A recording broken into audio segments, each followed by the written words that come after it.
सभी साथियों को हमने आज इसलिए तकलीफ दी है, आप लोगों को यहाँ बुलाया है कि राष्ट्रीय बौद्ध महासभा और सामाजिक न्याय परिषद ने हमने संयुक्त रूप से संविधान के 74वें संविधान दिवस 26 नवंबर को दिल्ली के जंतर मंतर पर विशाल धरना प्रदर्शन करने का निर्णय लिया है। और इस धरना प्रदर्शन में भारत के लगभग 30 राज्यों के बाबा साहब डॉक्टर अंबेडकर को मानने वाले, बुद्ध को मानने वाले लोगों की इसमें भागीदारी होगी। लगभग 30 राज्यों से साथी इसमें अपनी सहभागिता निभाएंगे। और ये धरना प्रदर्शन किस विषय में है, इसका जो हमारा सबसे प्रमुख विषय है वो है कि नई संसद जो बनाई गई है और उस संसद के उद्घाटन वाले दिन जो उसमें संगोल राजदंड को स्थापित किया गया है, ये संगोल आज से 500 वर्ष पूर्व जब राजतंत्र होता था तो ये राजा की निशानी थी। तमिलनाडु में एक छोटा सा एरिया है चोल, वहाँ चोल का जो राजा होता था उसके यहाँ ये परंपरा थी। और दूसरा इसका जो अर्थ है, इसका मतलब है वो है मनुवादी व्यवस्था के निर्देशों के अनुसार राजा को राज्य स्थापित करना और राज्य का संचालन करना। तो मनुवादी व्यवस्था से पीड़ित कौन कौन लोग थे? 2-3 लोगों को अगर हम छोड़ दें तो लगभग 97% लोग मनुवादी व्यवस्था के कारण अपने ही देश में पशुवत जीवन जीने के लिए हजारों वर्ष विवश रहे हैं, मजबूर रहे हैं। उसी व्यवस्था को आज लोकतंत्र में, जबकि लोकतंत्र है 75 वर्ष से ज़्यादा हमको आज़ाद हुए हैं, तो लोकतंत्र में लोकतंत्र के मंदिर, लोकसभा में जो लोकतंत्र का मंदिर है, संविधान का मंदिर है, जिसमें भारत के 140 करोड़ लोगों की आस्था है, उनके अधिकार हैं, उनके संवैधानिक अधिकार हैं, उनके मानव अधिकार हैं, उनके प्रशासनिक अधिकार हैं, उनके जनप्रतिनिधियों के अधिकार हैं।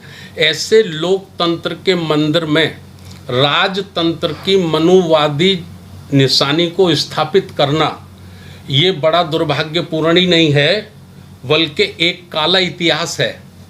इसका मैं ऐसा समझता हूँ कि चाहे जिस धर्म जाति का व्यक्ति है, चाहे वो ब्राह्मणीय क्यों ना है, चाहे वो क्षत्रिय और वैश्य क्यों ना है, यदि वो लोकतंत्र से प्यार करता है, आज़ादी से प्यार करता है, तो उसे राजतंत्र की निशानी का विरोध करना चाहिए। उसको कभी स्वीकार नहीं करना चाहिए। तो हमने काफ़ी समय तक ऐसा देखा कि शायद ये राजनीतिक व्यवस्था है, तो हमारे राजनेता ज़रूर इसके खिलाफ बोलेंगे और इसको बर्दाश्त नहीं करेंगे। लेकिन जब हमारे राजनेता, मुझे लगा कि वो लोग ये काम नहीं कर पा रहे हैं, तो फिर राष्ट्रीय बौद्ध महासभा और सामाजिक न्याय परिषद की हमारी जो कोर कमेटी की मीटिंग है उसमें ये तय हुआ कि हो सकता है हमारे राजनेताओं की कोई मजबूरी हो। क्या मजबूरी हो सकती है? इनकम टैक्स हो सकता है, CBI हो सकती है, ED हो सकती है, अनेक। आप देख ही रहे हैं आज भारत का माहौल के आपातकाल अघोषित रूप से इमरजेंसी भारत में लगी हुई है, तो हो सकता है उनकी मजबूरी हो।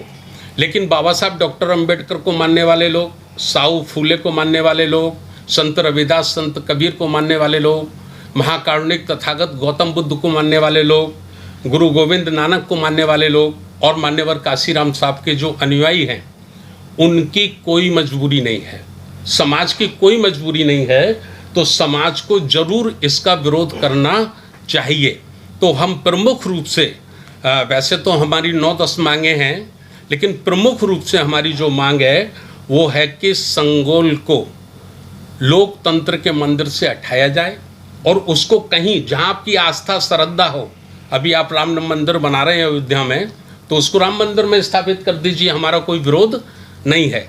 लेकिन लोकतंत्र के मंदिर में मनुवादी व्यवस्था का प्रतीक, राजतंत्र का प्रतीक नहीं होना चाहिए। इसका हमारा बहुत बड़ा विरोध है। एक जो प्रधानमंत्री की आर्थिक सलाहकार परिषद के चेयरमैन हैं विवेक देवरा, वो संविधान की शपथ लेकर वहां तक पहुंचे और 15 अगस्त को स्वतंत्रता दिवस वाले दिन वो ये कह रहे कि संविधान को बदल देना चाहिए। तो ऐसे व्यक्ति को संवैधानिक पद पे 1 मिनट भी रहने का अधिकार नहीं है।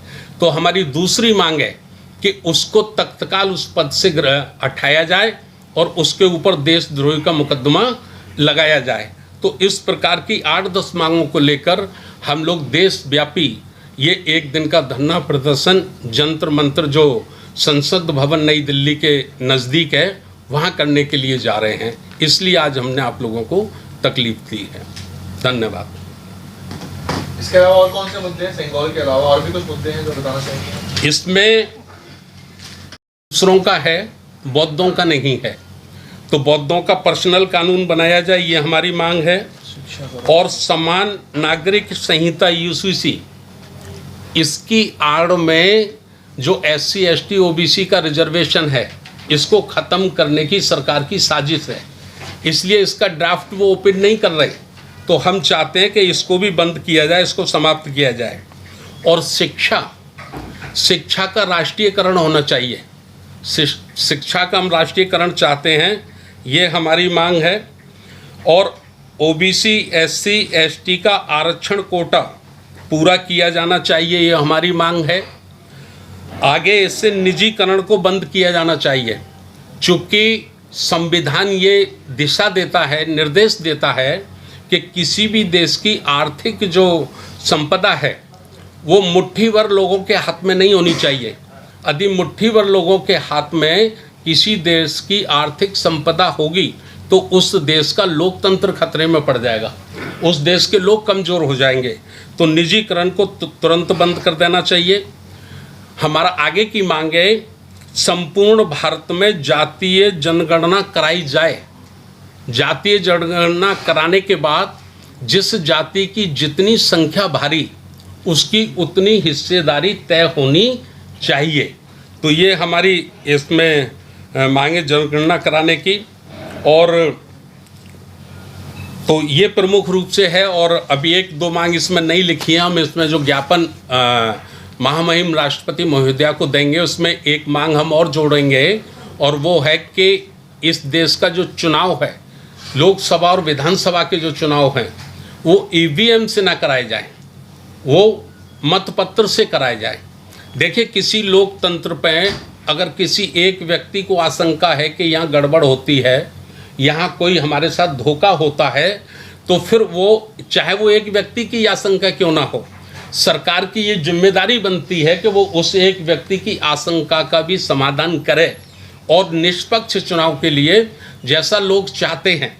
अभी हमारे भारत में हम NDA को छोड़ दें, खास करके भारतीय जनता पार्टी को छोड़ दें, तो सभी राजनीतिक दलों की ये मांग है। 70% से ज़्यादा लोग जिन्होंने वोट दिया है बीजेपी को छोड़कर दूसरे दलों को, वो 70% लोगों की ये मांग है कि EVM मशीन से, वोटिंग मशीन से चुनाव नहीं होना चाहिए, इसमें बेईमानी होती है।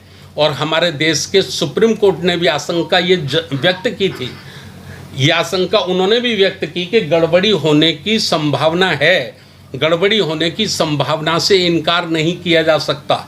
और जिन देशों ने, जैसे इंग्लैंड ने ये EVM बनाई, जिन देशों ने, फॉरवर्ड देशों ने, विकसित देशों ने इसका आविष्कार किया, उन्होंने आज अपने देश में EVM को बंद कर दिया है। वहाँ मतपत्र से चुनाव होते हैं। तो भारत में भी ये मतपत्र से चुनाव होने चाहिए, EVM मशीन से चुनाव नहीं होने चाहिए। ये भी हमारी प्रमुख मांगों में शामिल है। धन्यवाद।